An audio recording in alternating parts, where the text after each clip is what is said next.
Haleluya.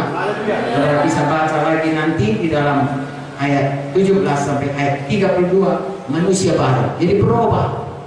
Saya dan saudara harus berubah.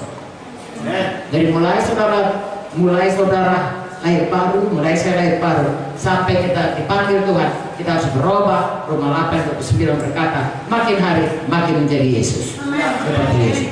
Harus berubah. Dan dalam perubahan itu kita makin bersatu. Kita makin dewasa. Kalau anak-anak saudaraku, dia egois. Anak-anak secara rohani pun egois. Makanya saudaraku, Tuhan berkata, jadilah seperti anak-anak di dalam iman. Anak-anak saudaraku, dia nggak peduli, dia percaya kali sama bapaknya. Ya, saya lihat anak-anak saudaraku di kolam renang, kemudian dia berenang, banyak di kolam. Apa dikatakan? Dilompatkan ya dirinya. Bapaknya yang sibuk menjadi sampai tenggelam si anak. Dia nggak tahu kalau dibilang, bapak itu tanya dulu bapak, udah siap pak? Kalau udah siap, 1, 2, 3 baru lompat.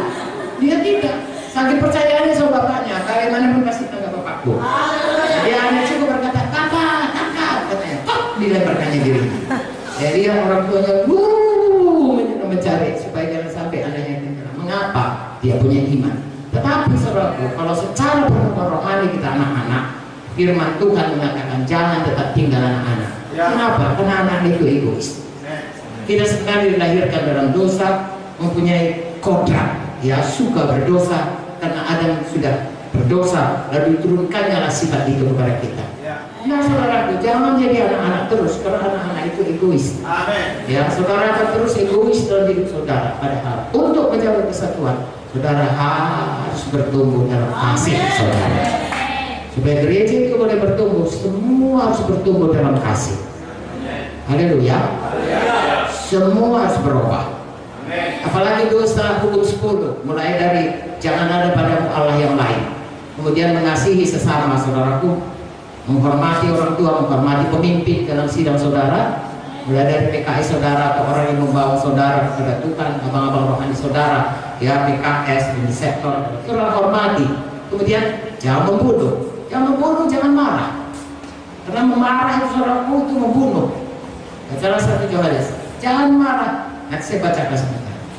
Jangan mencuri, jangan berzina, jangan mencuri, jangan berbohong, jangan inginkan pada orang lain. Itu adalah hal-hal yang sebenarnya ya orang dunia pun tidak buat. Apalagi jangan atur, harus dibuat dan berubah ya menjadi mengasihi dan bertambah-tambah mengasihi. Haleluya. Saudara baca nih saudaraku ayat 22. Ya, saya bacakan sebentar selalu. Bahwasanya kamu berhubung dengan kehidupanmu yang dulu harus menanggalkan manusia lama, menemui kebinasaan dan nafsunya menyesatkan. Manusia lama, sifat yang mementingkan diri harus dibuang. Supaya kamu dibaharui dalam roh dan pikiran, baharui dengan firman Tuhan, baharui dengan kepatuhan kepada Roh Kudus. Amin. Dan mengenakan manusia baru yang telah diciptakan menurut kehendak Allah dalam kebenaran dan kekudusan yang sesungguhnya, berubah menjadi seperti Yesus. Amen. Lalu ayat 25 sampai 32 beberapa nasihat dengan baik saya. Karena itu buanglah dusta. Halo.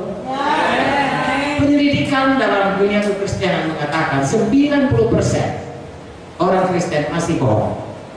Bohong kecil, bohong abu-abu. Tidak boleh ada dalam hidup kita. Ya ada rahasia, tidak ada rahasia. Lebih dari itu, rasa dari saudaraku, lebih bagus saudara katakan hal yang sebenarnya, apapun risikonya, Tuhan akan mengampuni dan Tuhan akan memimpin kita terus pada kedewasaan rohani.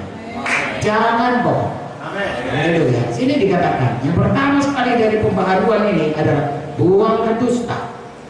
Ya. Mudah sekali bohong. Kalau dulu sebelum ikut Tuhan mudah sekali bohong, jangan lagi mau. Katakan Tuhan, aku mau berkata ya dia kasih. Tolong aku Roh Kudus. Kapan kita mau bohong, buang itu, pakai manusia baru, berkata ya dia kasih. Tidak. Amin. Apabila kamu menjadi marah, janganlah kamu berbuat dosa, janganlah matahari terbenam sebelum padam amarahmu. Mengampuni. Semua harus mengampuni. Seumur hidup kita pasti diganggu orang.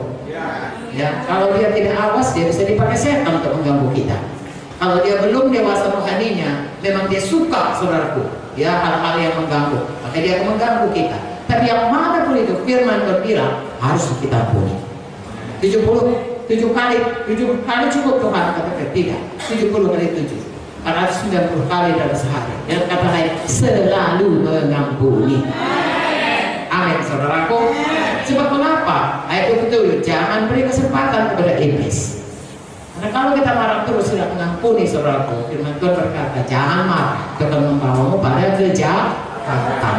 Iblis akan mengambil kesempatan, saudaraku, membuat kita dendam, membuat kita tidak mengampuni, bahkan kemudian, saudaraku, memberikan penyakit kepada kita.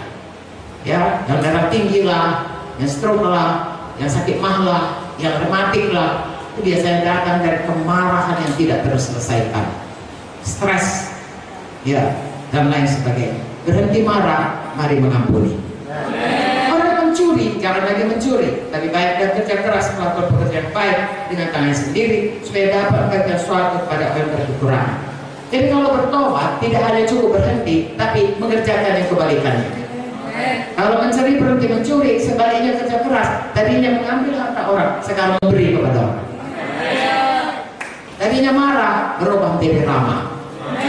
Jadi tadinya saudara mencuri, tadi sudah katakan, lalu kemudian memberi. Tadinya bohong, lalu berkata, iya di atas siap. Ya, haleluya. Bukan saja ya di atas siap, setiap perkataan yang memberkati. Berubah dia. Haleluya.